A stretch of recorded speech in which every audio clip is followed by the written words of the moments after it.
a very strict principle when I make pictures. I don't really touch the reality, so I don't arrange. I just let life, has its own life. So he was working on this project titled Walking Through, where he was photographing rubber plantations in Cambodia. And these rubber plantations were introduced during French colonization. One day when I was making pictures, in the plantations, because I saw a big, perfect crater, and I didn't know what it is. I didn't know. And suddenly there was a young farmer just turned himself around and said, "That's the bomb pond." And I was, what's happening here? These are physical remains of military operations by the United States during the Vietnam War. So these were bombs that were dropped between 1964 and 1973. They are craters, essentially, filled with water, water that was toxic for a very long time. There aren't very many other traces of the bombing. There is a certain level of exoticism that the artist is playing with too. When you look at the image, you do not see military operations. You do not see the developments of Cambodia. You do not see the history of the Khmer Rouge, for example. And that, I think, is quite interesting because it requires looking further into that history, trying to understand what is it about these very perfect ponds. They're perfectly circular. What about this appears so natural and yet so artificial at the same time. That kind of image haunted me about a year. Until late 2009, I decided to try filmmaking. My friend used to work at that journalism school,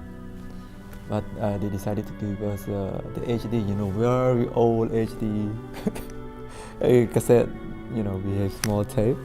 that kind of camera, but it was nice, and we just went around the country about a month. He had managed to find information about where some of these bomb ponds were located. It is information that was only made available publicly by the US government in 2000 of the approximately 2.7 million tons of bombs that was dropped in Cambodia. In a way, Ratana is documenting this portion of history that is forgotten. Of course, I don't really know about my own history until I started the bomb ponds work, so I started to do the research. I found a Cambodian scholar who lives in exile in France. Now we are very good friends, and he tried to explain me everything.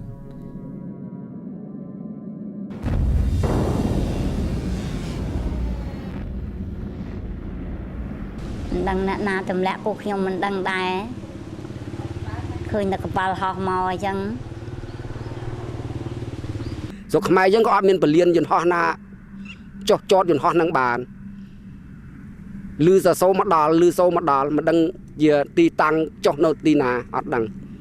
ដល់ពេលព្រឹកអញ្ចឹងតែលឺសូរថ្ងៃខ្ពស់បន្តិចវាមកហើយមកអញ្ចឹងទៅលឺសូរអញ្ចឹងមុជនាំកូនចូលហើយ ទាំងប្តីទាំងប្រពន្ធខ្ញុំហ្នឹងភ័យខ្លាចរន្ធត់ដោយសារក្របបែកវាធំពេកមកទម្លាក់មកលើទឹកដីខ្មែរហ្នឹងវាច្រើនពេក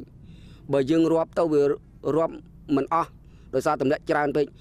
រួចពី B52 ហើយនៅយន្តហោះក្នុងស្រុកយើងទៀតបាទចំនួនរណលប្រជាជនច្រើនហៅថាស្លាបកាតក្អែកទឹកណាដែលតាមគាត់និយមដែលឃើញគាត់ថាដូចជាសត្វគាត់ចេះហៅទៅគាត់អត់ស្គាល់ទេ In the video Ratana speaks to a couple of villagers who live near the bomb ponds, who remember the bomb ponds, who were there when the bombs were dropped. And their stories are quite harrowing, actually. It is an experience that they cannot forget.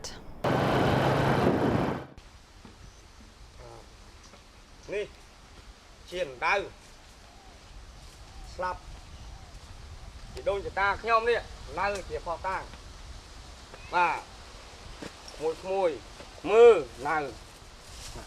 ba mấy căng, ba, năng.